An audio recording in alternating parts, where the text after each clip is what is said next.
함께 하나님의 말씀 보겠습니다. 마가복음 2장 1절에서 12절까지 말씀입니다.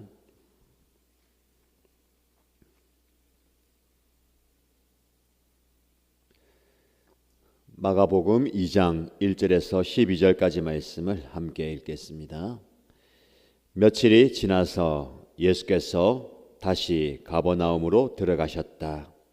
예수가 집에 계시다는 말이 퍼지니 많은 사람이 모여들어서 마침내 문 앞에조차도 들어설 자리가 없었다.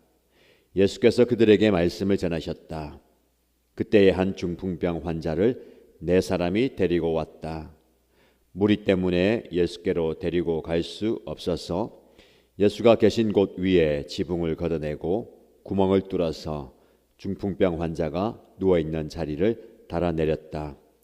예수께서는 그들의 믿음을 보시고 중풍병 환자에게 이 사람아 내 죄가 용서받았다 하고 말씀하셨다. 율법학자 몇이 거기에 앉아 있다가 마음속으로 의아하게 생각하기를 이 사람이 어찌하여 이런 말을 한단 말이냐. 하나님을 모독하는구나. 하나님 한 분밖에 누가 죄를 용서할 수 있는가 하였다. 예수께서 그들이 속으로 이렇게 생각하는 것을 곧바로 마음으로 알아채시고 그들에게 말씀하셨다. 어찌하여 너희는 마음속에 그런 생각을 품고 있느냐. 중풍병 환자에게 내 죄가 용서받았다 하고 말한 것과 일어나서 내 자리를 걷어서 걸어가거라 하고 말하는 것 가운데서 어느 쪽이 더 말하기가 쉬우냐. 그러나 인자가 땅에서 죄를 용서하는 권세를 가지고 있음을 너희에게 알려주겠다. 예수께서 중풍병 환자에게 말씀하셨다. 내가 내게 말한다. 일어나서 내 자리를 걷어서 집으로 가거라. 그러자 중풍병 환자가 일어나 곧바로 모든 사람이 보는 앞에서 자리를 걷어서 나갔다. 사람들이 모두 크게 놀라서 하나님을 찬양하고 우리는 이런 일을 전혀 본 적이 없다 하고 말하였다. 아멘. 오늘도 우리에게 주신 하나님의 말씀을 통해서 깨달음과 또 영적 도전을 받기를 바랍니다. 예수님께서는 가버나움이라는 동네로 다시 들어가십니다. 며칠 전에 또 놀라운 기적을 행하신 그곳에 다시 오셨죠. 예수님이 다시 오신다는 소식을 듣고 많은 사람들이 모여듭니다. 어느 한 집에 들어갔는데 사람이 어찌나 많이 찾아왔는지 집안에 마당에 집 밖에 가득 찼습니다. 그들에게 예수님은 말씀을 전하십니다.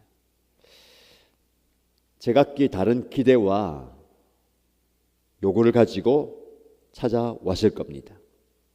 말씀을 듣기 원해서 온 사람도 있을 것이고 기적을 행했다더라라는 소문을 듣고 그 기적을 보기 위해서 혹은 나도 병을 고쳐주십시오라는 기대를 가지고 예수님께 나왔겠죠.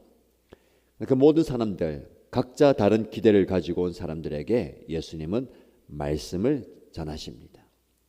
다른 표현으로 도를 가르쳐 주셨습니다. 하나님께로 이르는 구원의 길을 말씀해 주셨다라는 겁니다. 예수님은 이 땅에 오셔서 중요한 공생의 사역을 감당하셨는데 그 중에 한 가지가 가르치는 사역입니다. 말씀을 가르치는 것. 무지한 사람들에게 하나님에 대해서 복음에 대해서 구원의 길을 가르치는 이 사역을 하셨고 또 병을 고치는 사역을 하셨죠. 그 말씀을 전하고 있는 바로 그때에 한 중풍병 환자를 4사람이 데리고 옵니다. 중풍병에 걸렸다는 것은 혼자 거동하지 못하고 누군가의 도움이 없으면 원하는 곳에 가지 못하는 사람입니다. 그래서 4사람이 그를 침상에 누워서 들고 예수님을 만나기 위해 옵니다. 그 과정은 생략되었지만 우리가 짐작할 수 있겠죠. 누가 요청했든지 예수님이 우리 마을에 오셨는데 그 예수님께 한번 가보자. 그러면 너의 병이 혹은 나의 병이 나을 수 있을 것이다 라는 기대를 가지고 예수님께로 나옵니다. 그 사이에 어려움이 없었겠습니까? 그를 준비시키고 혹은 설득시키고 나가는 그 과정 속에 어려움이 있었을 겁니다. 그것을 뒤로하고 예수님을 만나야겠다는 그 생각으로 집 앞에 도달했지만 또 다른 어려움이 있습니다. 너무 많은 사람들이 운집에 있어서 도무지 그들을 뚫고 지나갈 수가 없었습니다. 가만히 있어서 안 되겠네 했겠습니까? 그 정도 열심이라면 사람들에게 부탁을 하면서 길을 좀 내달라고 하지 않았겠습니까? 그러나 많은 사람들이 있어서 그렇게 할 수가 없습니다. 그래서 그들은 지붕 위로 올라가서 지붕을 걷어내고 구멍을 뚫어서 이 중풍병 환자를 누워있는 자리 통째로 예수님 앞에 달아 내립니다. 예수님께서는 그들의 모습을 보시고 중풍병 환자에게 너의 죄가 용서받았다라고 선포합니다. 이 장면만 보아도 우리가 언뜻 이해하기 어려운 부분이 있습니다. 그들의 모습이라고 제가 표현했지만 성경에는 그들의 믿음을 보았다라고 말씀합니다. 예수님께서는 이 중풍병 환자와 그 네 사람의 모습, 지금 예수님을 만나기 위해서 행했던 모든 행위들을 믿음이라고 표현합니다. 그들의 믿음을 보시고 너의 죄가 용서받았다. 어떻게 보면 기대하는 바와는 다른 말씀을 하시죠. 너의 병이 고침을 받았다. 너가 치유받았다 라고 말씀하는 게 아니라 너의 죄가 용서받았다 라고 선포합니다. 두 가지 의미가 있겠습니다. 이 중풍병 환자의 죄를 예수님이 용서하십니다. 또 깊이 묵상하면 이 중풍병이 죄로 인함이다라고도 적용할 수 있겠지만 우리가 고백하는 것은 중풍병에 들었든 건강하든 모두 죄인 아닙니까? 우리 모두가 다 죄인입니다. 우리의 죄를 용서받았다.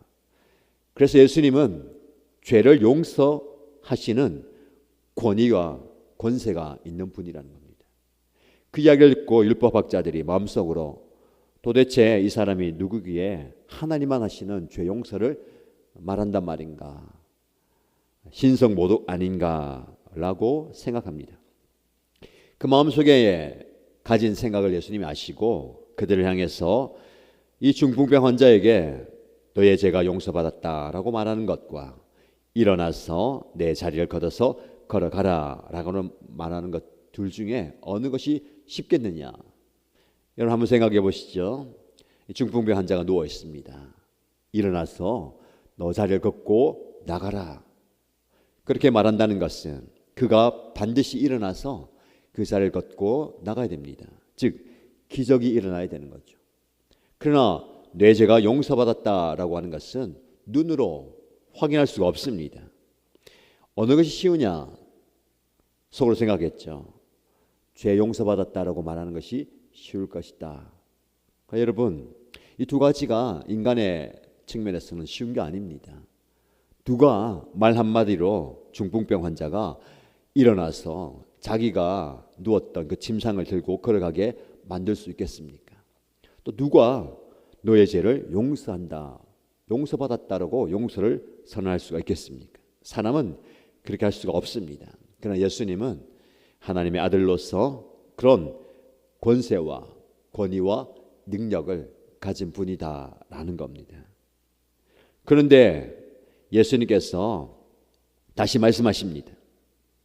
더 어려운 것을 말씀하시죠. 내가 내게 말한다. 일어나서 내 자리를 걷어서 집으로 가거라. 그때의 중풍병 환자가 곧바로 일어나서 모든 사람이 보는 앞에 예수님의 말씀대로 자기가 누웠던 자리를 들고 뚜벅뚜벅 걸어서 나갑니다. 모두가 놀라고 하나님을 찬양하고 하나님께 영광 돌려드리면서 이런 일을 우리가 본 적이 없다라고 고백합니다. 여기까지 오늘 본문의 내용입니다.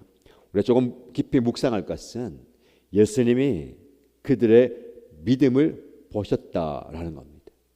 여러분, 믿음은 무엇입니까? 믿음은 다양하게 표현됩니다. 단지 이것 하나다라고 얘기할 수 없습니다. 오늘 본문의 말씀에 나오는 믿음을 볼까요? 믿음은 선택과 결정입니다. 이 네 사람과 중풍병자가 옥신각신하면서 주고받는 대화 속에서 그래, 한번 예수님께 가보자라고 선택하고 결정하는 것, 이것도 믿음입니다. 예수님께 가자라고 의지를 발동하는 것도 믿음이고 그 의지와 함께 행동하는 것도 믿음입니다. 이 중풍병자를 불쌍히 여기는 마음으로 우리가 도와줄게, 우리가 내 침상을 들어줄게 하고 들고 오는 그 긍휼의 마음, 사랑의 마음도 믿음입니다. 그리고 이 중풍병자의 입장에서는 나는 아무것도 할 수 없는데 이 네 사람에게 자신의 몸을 맡기는 것, 그들에게 기대는 것, 그것도 믿음입니다. 그리고 다가왔을 때에 많은 사람들이 있습니다. 여기서 포기하지 않고 다른 방도를 찾는 것, 남들에게 싫은 소리를 들어가면서도 예수님을 만나기 위한 그 역동성과 어떻게 보면 무모함, 도전도 믿음입니다. 저는 이 모든 것을 묶어서 열정이다라고 표현하고 싶습니다. 열정이 있으면 누가 뭐라고 해도 합니다. 열정이 있으면 말려도 하게 되는 거죠. 열정이 있으면 장애물이 있어도 방해물이 있어도 그것을 뚫고 가는 겁니다. 믿음은 우리를 열정의 사람으로 만듭니다. 열정을 가지고 기도의 자리에 나오고 열정을 가지고 내 앞에 있는 장애물과 방해물을 극복하는 것, 그리고 예수님을 만나기 위해서 수단과 방법을 다 동원하는 것, 이것 믿음입니다. 예수님이 우리의 믿음을 보신다는 거예요. 여러분들의 그 믿음, 큰 것도 보지만 작은 것, 어떻게 보면 중풍병자는 아무것도 못합니다. 가만히 누워 있어요. 근데 그 중풍병자의 믿음을 보신다. 무엇입니까? 그냥 내어 맡기는 겁니다. 네 사람에게 자신의 처지를 맡기는 것, 그것도 믿음이고, 적극적으로 사람들을 뚫고 지붕을 뚫고 예수님께로 이 침상을 내리는 것도 믿음입니다. 우리에게 필요한 것이 이런 믿음 아니겠습니까? 예수님께서 나의 믿음을 보시고 기적을 선포하십니다. 믿음을 보이는 저와 여러분 되기를 축복합니다. 자, 그러면 우리가 조금 더 구체적으로 삶의 자리에서 이런 치유와 회복의 기적이 일어나야 되겠습니다. 올해의 비전 중에 치유 회복의 기적, 여러분 오늘 본문의 말씀에 두 가지 기적이 있습니다. 중풍병에서 나음을 받는 것, 육신의 질병의 치유입니다. 그러나 그것도 기적이고 더 나아가서 그는 죄를 용서받는 영혼 구원의 기적, 죄 용서받는 생명이 살아나는 기적을 경험합니다. 치유와 회복은 육신의 질병을 넘어선 영혼을 살리는 겁니다. 영혼을 살리는 그 기적이 언제 일어납니까? 바로 예수님을 만났을 때에 일어나는 겁니다. 기적은 반드시 예수님과의 만남의 현장에서 일어나는 겁니다. 그 만남의 현장이 오늘 저와 여러분의 삶 가운데 있길 바랍니다. 저와 여러분들이 예수님을 만나야 되고요, 기적이 필요한 분들이 예수님을 만날 수 있도록 인도하고 도와주고 이끌어 줘야 됩니다. 오늘 저와 여러분들이 오늘 본문의 말씀에 어떤 사람의 모습입니까? 혹시 이 중풍병자의 모습입니까? 연약하고 내 힘으로는 갈 수도 없는, 움직일 수도 없는 누군가의 도움이 필요한 분입니까? 괜찮습니다. 여러분에게 내 사람이 있습니다. 여러분의 가족일 수도 있고요, 여러분 목장 식구일 수도 있고, 우리 교회 성도일 수도 있고, 영적 지도자일 수도 있습니다. 그 네 사람이 여러분을 이끌어 주실 겁니다. 여러분의 걸음을 인도해 주실 것입니다. 혹은 저와 여러분들이 네 사람이 될 수도 있을 겁니다. 나의 중풍병자, 내가 도와주어야 할, 내가 예수님께로 인도해야 할 그 중풍병자는 누구입니까? 그를 가슴에 품고 열정을 가지고 그를 예수님께로 데려갈 때에, 그 예수님을 만날 때에 그 만남의 현장에서 놀라운 기적이 일어나실 겁니다. 여러분, 우리가 이 믿음의 기적이 우리 삶 가운데 있어야 할 겁니다. 그런데 이 기적이 일어나는 현장에서 최고의 방해물이 뭘까요? 중풍병자가 일어나지 못하는 것, 그것도 큰 장애입니다. 많은 사람들이 운집해서 더 이상 들어갈 수 없는 것도 장애물입니다. 그러나 그것보다 더 큰 장애물은 이것 같아요. 사단이 우리에게 얘기하고 세상은 얘기합니다. 뭐 그렇게까지 해야 하나? 우리의 믿음의 가장 무서운 적이 이거예요. 믿음을 발현한다는 것은요, 어떻게 보면 무모한 도전이 될 수도 있습니다. 상식을 초월하는 그런 헌신일 수도 있습니다. 그때 많은 사람들이 혹은 내 마음속에도 사단이 이렇게 속삭입니다. 야, 그렇게까지 해야 되냐? 우리 그런 얘기 많이 듣지 않습니까? 그렇게까지 교회 가야 되냐? 그렇게까지 기도해야 되냐? 신앙생활 적당히 하면 되지 그렇게까지 해야 되냐? 여러분, 이 말에 넘어가면 이 네 사람이 중풍병자를 침상에 들고 갈 수 있겠습니까? 침상을 뜯어낼 수 있겠습니까? 침상을 예수님께로 달아내릴 수가 있겠습니까? 그렇게까지 해야 되냐? 귀에서 들려오고 많은 사람들이 얘기할 때에 내 마음에 야, 내가 이렇게까지 해야 되나? 여러분, 그렇게까지 하는 게 믿음입니다. 하나님은, 예수님은 우리에게 믿음을 요구할 때에 그렇게까지 해야 하나라는 질문을 넘어서서 그렇게까지 하는 것이 믿음입니다. 오늘 본문의 말씀에 많은 사람이 모여 들었다고 얘기하고 있죠. 그리고 많은 사람이 문 앞에서도 들을 자리가 없어서 무리 때문에 예수님께로 데리고 갈 수가 없다. 그 현장에, 예수를 만나는 현장에 못 가는 사람, 안 가는 사람이 있습니다. 우리는 이렇게 표현하잖아요. 못합니다. 못 갑니다. 그런데 엄밀히 따지면 정말 못하느냐, 못 가느냐, 안 하느냐. 여러분, 이 무리들이 너무 많아서 네 사람이 더 이상 못 가겠다. 그러면 못 가는 상황이지만 그 못 가는 상황을 넘어서는 거예요. 믿음이 이겁니다. 상황을 넘어서는 겁니다. 이게 기적이에요.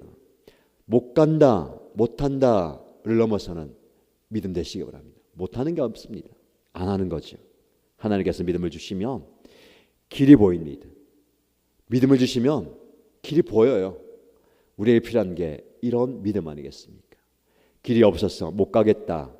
하나님께서 믿음을 주시면 길이 보이고 믿음으로 반응하는 겁니다.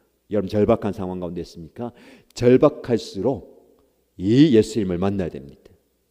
예수님을 만나는 간 자리에 장애물과 방해물이 있습니다. 반드시 그것을 극복하고 예수님을 만남으로 치유와 회복의 기적을 경험하는 저와 여러분 되시기를 주님의 이름으로 축복합니다. 말씀 기억하면서 함께 기도하십시다. 첫 번째 기도 제목들입니다. 누군가를 예수님께로 인도하고 데려갈 수 있는 도움을 주는 사람이 되고 싶습니다. 내가 도와주어야 할 중풍병자, 그를 위해서 내가 믿음을 보이게 하소서라고 기도하십시다. 두 번째 기도 제목은 나를 도울 네 사람을 붙여주옵소서. 내가 지쳐있고 힘들어할 때에 예수님께로 인도할 수 있는, 나를 붙들어주고 나를 지지하고 나를 위로해 줄 수 있는 네 사람을 붙여주옵소서라고 기도하시고요. 공동체를 위해서 기도할 때에 우리 공동체가 예수 그리스도를 만나는 공동체, 예수 그리스도를 만나게 하는 공동체, 그래서 그 만남의 자리에서 놀라운 기적을 경험하는 공동체가 되게 하여 주옵소서라고 기도하십시다. 그리고 개인의 기도의 제목을 올려드리면서 간절히 함께 기도하겠습니다.